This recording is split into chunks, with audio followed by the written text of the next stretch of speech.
Hey guys, I'm Michael Allen for TravelCostaRicaNow.com. Guys, I know this looks like an expat video, but it's not. We're going to be talking to our old friend Will about if you've decided to rent a car down here, there's some definite things we got to talk about so you're not screwed. screwed.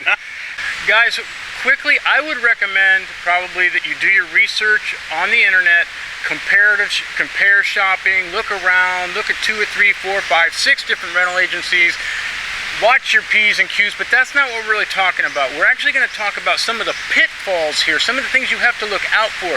One thing we know about Costa Rica, it is not consistent, so you just never know what could happen. Now, Will here, who we haven't talked to in about a year, has a lot of clients coming in and out. He also rents a lot of cars himself, and he's seen a lot of these things, and we want to help you not to have a crappy time. Exactly. Well, the thing is that a car rental is it's a big ticket item. Second to perhaps your flight here, yeah, it's a and budget. Your accommodation. Yeah. It's a big deal. It's can have a lot more of an impact than just a bad tour or a bad meal in a bad restaurant or something. And and the real problem that happens with a lot of people, and I would hazard a guess that it's got to be close to 100% of the people who rent cars are surprised by what they end up paying. And for a significant percentage of them, it really has a negative impact on their budget and on their vacation. Like our friend who was down here recently wound up not being able to use her credit card at all because they... Well, let's start with that. Let's start with the problem maybe with deposits, especially for people that might be traveling on more of a budget than somebody else. So, well, I mean, to begin with, things start to go wrong when people recognize North American car rental companies operating in Costa Rica, like, the big ones, Reckon Thrifty, Alamo, Budget, etc., and they're like, I use these companies all the time. I know my company, yeah, exactly. I live in wherever. Let's say, Los Angeles, and I've got a corporate account with them, and I get great rates, and of course I'm going to use them. I know where this is going. Yeah, exactly. And then they call their guy, and gives them a rate, and I hear this all the time. They say, no, we're just going to rent because we've got this awesome deal, and it's only going to be $30 a day for a week. So it's going to be just a couple, not like $210. And I tell them, no, it's really not going to be $210. It's going to be at least $500. And they're like, no, but it's this company that I use all the time. They would never lie to me. And I asked them to give me the final quote. And I'm like, I know. Just because it says Alamo or Budget, not saying no. It could be either or. Yeah, no lawsuits, please. Yeah, it just means that it doesn't necessarily mean you're going to get the type of service that you're used to back in this. Not the type of service, but the same expectation. I don't know. Yeah, and they're not.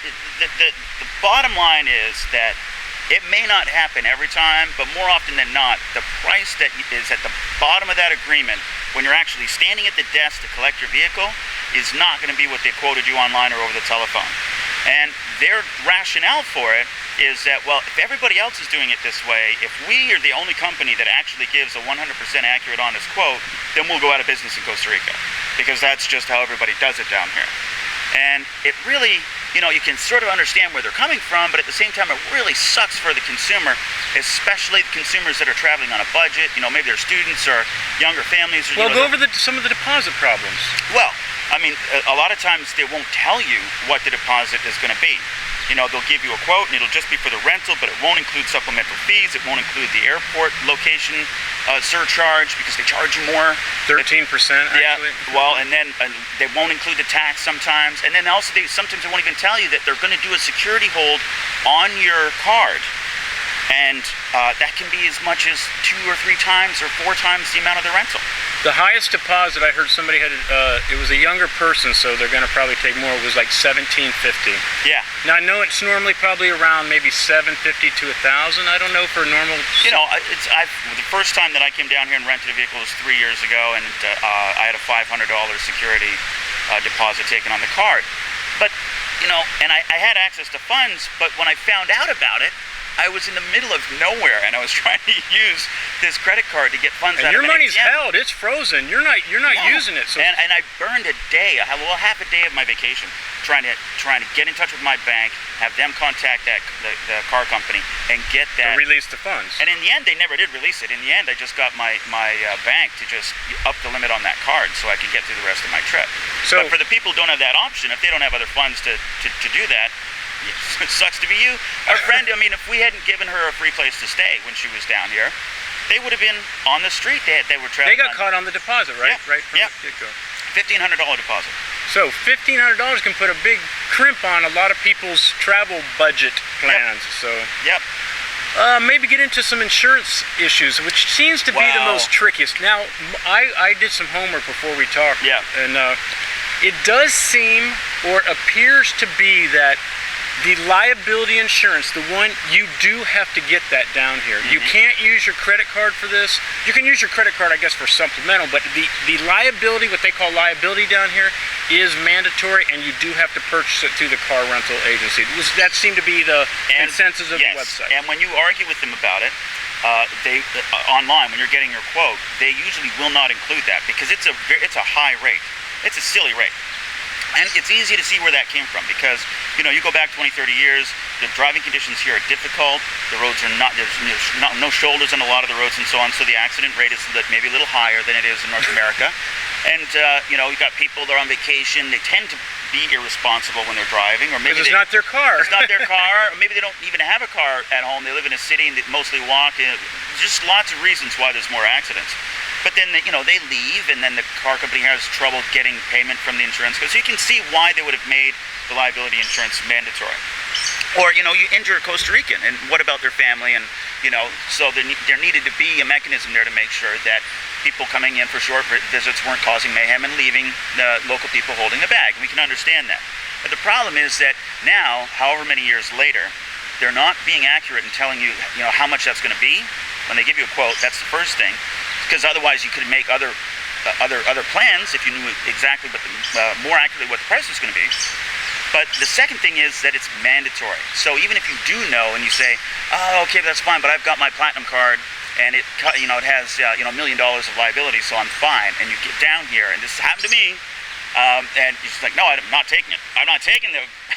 I'm not taking the $1 million of No, liability. I'm just taking. I've got it on my card. They're like, you can have all you want on your card.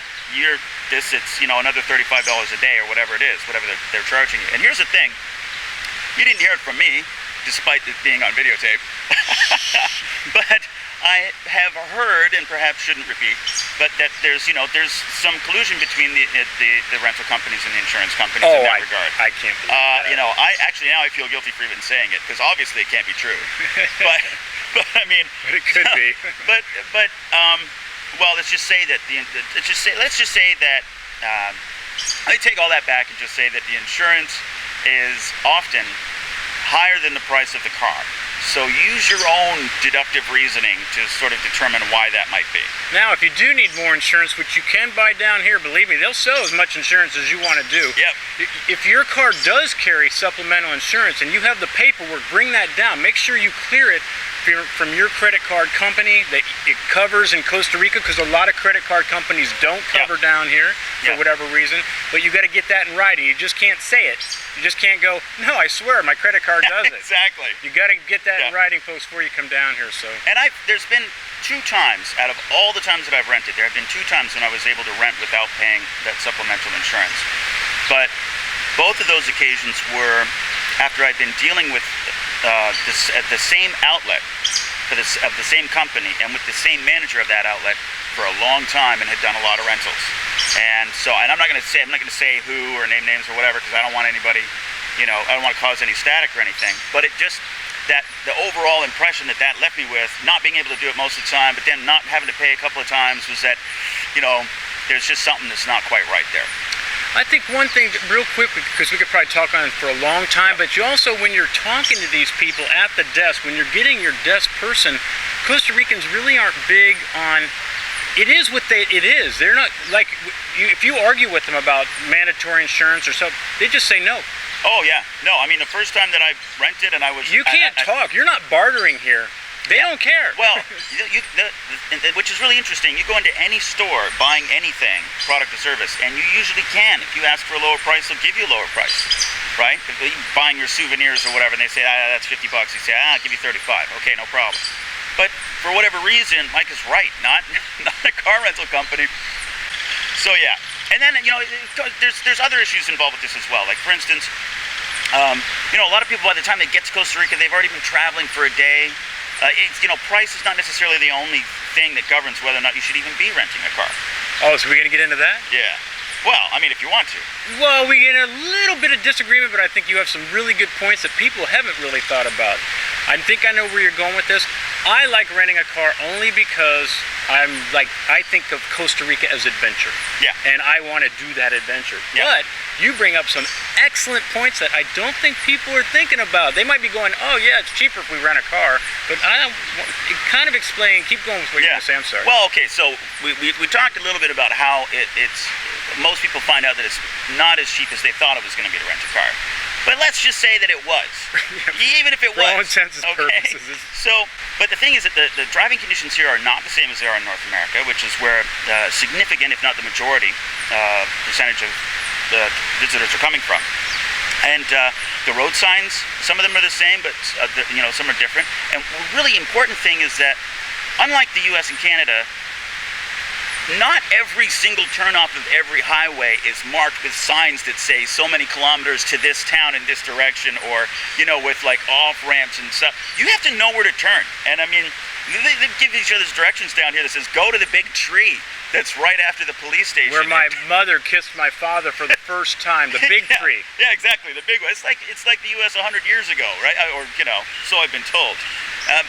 And so there's that issue of getting lost and of not knowing where you're going. But now they'll rent you a GPS for that. But the GPS is insanely expensive. It's like $15, $20 a day for a GPS. Which is why I say if you are going to rent a vehicle, bring your own GPS. Make sure to pack it in your carry-on so that it doesn't get damaged. And make sure it's charged so that if the security agents tell you to turn it on, it'll actually work and they'll let you carry it through. And very importantly, connect your GPS to your laptop. Go to the site, the home page of the company that you bought it from, and download current Costa Rica maps. Yeah, because they're pretty good now. They're pretty good. They are good. Pretty good. They're getting better. It's not even just the GPS and directions. It is the time involved. It's getting tired. It's a lot of different things. Yeah. You get to the whole. So I mean, what I will tell a lot of people is, look, if you're traveling for a day, you're tired, and so on. Another option to think about is just get a private van with an English-speaking driver. It'll cost you an extra $40 than renting a vehicle and doing your own driving would have cost you for that day. But it'll also save you 2 hours of getting out of the airport. They know where they're going. They can stop at a nice restaurant that's going to serve you good food, excellent service at a reasonable price, compared to you not knowing where to stop and just like, well, let's stop here, I guess. We're hungry and I got to use the bathroom. Just all of that. And then when you get to where you're going, there are car rental desks and agencies in every town that, let's say 1,000 people or more throughout the country. There's some place to rent a car, and you can rent it for less per day than you'd be able to rent it at the airport anyways. Yeah, this is a good option. Say that again. So use a private driver in a van for the big transits when you're going from the airport to your first destination, or you're going from your first destination to the second one. Where if there's like 3 hours of driving involved, use a professional and relax. You'll get there faster. It'll be way less stressful. Stop when you want. When you want. You can point out interesting things along the way. It makes it more of a tour type of an experience. And it's true. You can come to La Fortuna, and you haven't rented a car yet, and you can go to one of these places, and it is cheaper. It absolutely is. Absolutely. And not only that, but see what happened to me the first time. The reason why I say this, I mean, I'm with you. I like to drive, and I enjoy renting cars and whatnot. But anyways, the point is that a lot of people don't, and they got kids, and they got, or they're in groups, and then if you get a group of people and you're trying to coordinate 3 or 4 vehicles and somebody doesn't make the light or makes the wrong turn, and it's just becomes so stressful.